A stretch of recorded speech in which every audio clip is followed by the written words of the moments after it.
She showed up with a smile, a polished resume, and years of experience. But the man behind the desk didn't even glance at her papers. "We don't hire people like you," he said, words that cut deeper than silence. No explanation, no second look, just a cold dismissal she'd heard too many times before. But what he didn't know was that this wasn't just another interview for her.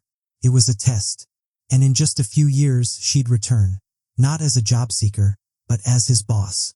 Janelle Carter had always been a high achiever. Raised in a small town in Georgia by a single mother who worked 2 jobs, she learned early on that hard work was her only path forward.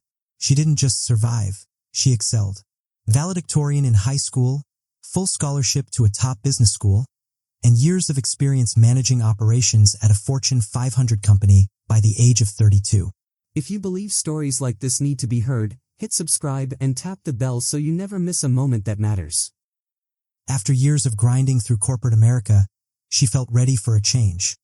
Something that would let her bring her leadership skills to a smaller company and actually make a difference. She had researched a mid-sized tech firm in Atlanta, known for its outdated structure and lack of diversity. The company needed new energy, new strategy. It needed her, or so she thought. Dressed in a tailored navy suit, resume neatly printed, and confidence in every step, Janelle walked into that office expecting professionalism.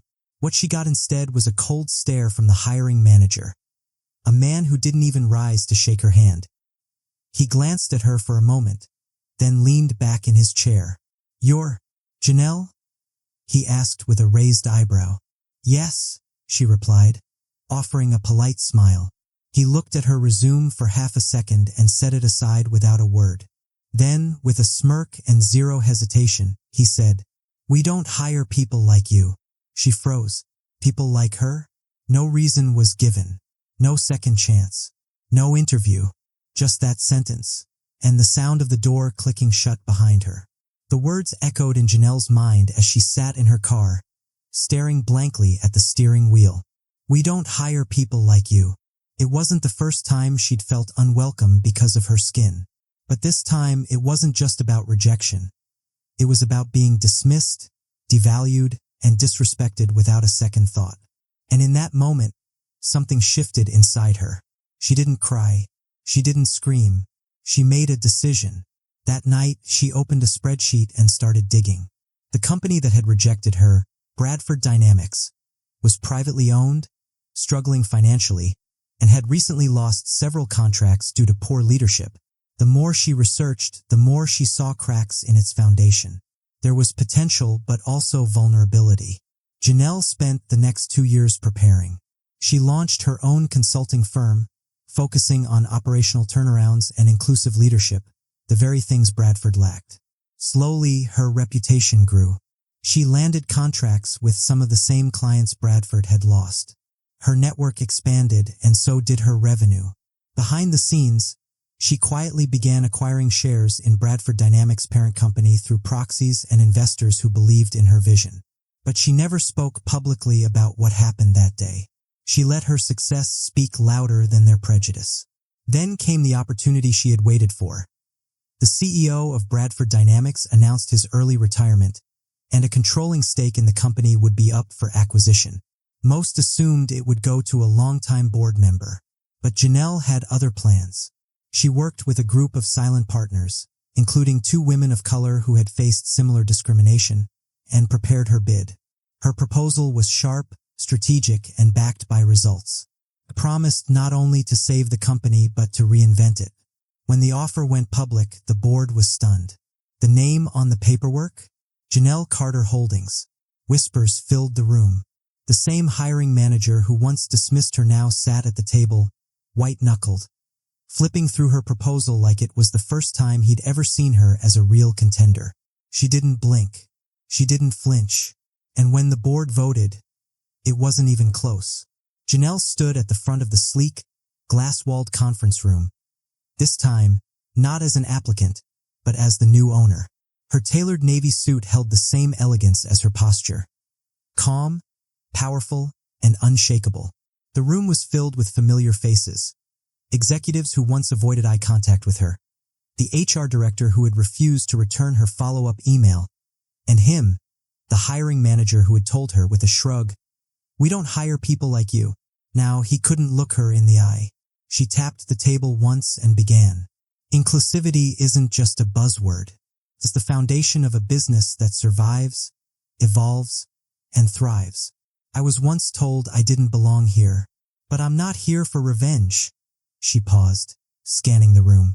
"I'm here to make sure that no one else is ever treated the way I was." Silence, heavy and awkward. Then she dropped the real bombshell.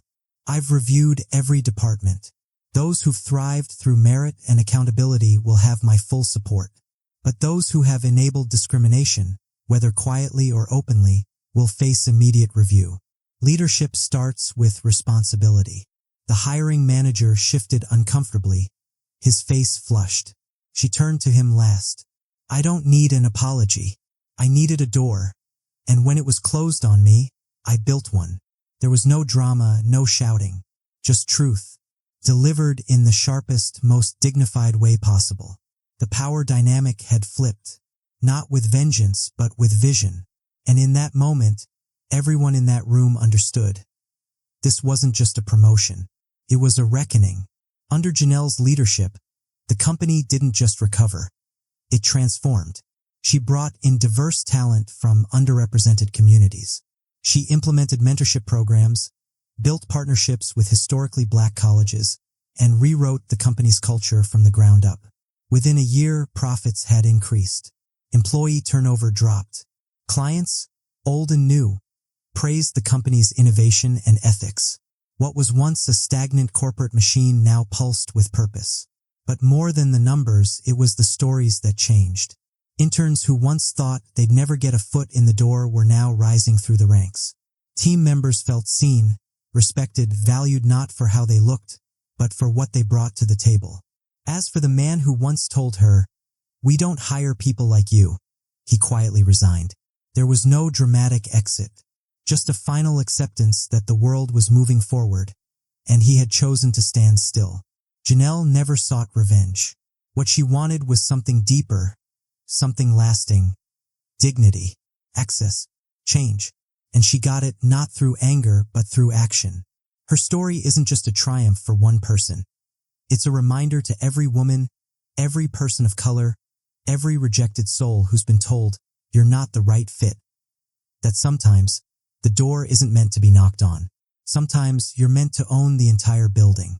And the next time someone hears those words, "We don't hire people like you," maybe they'll remember Janelle and say, "That's exactly why I will."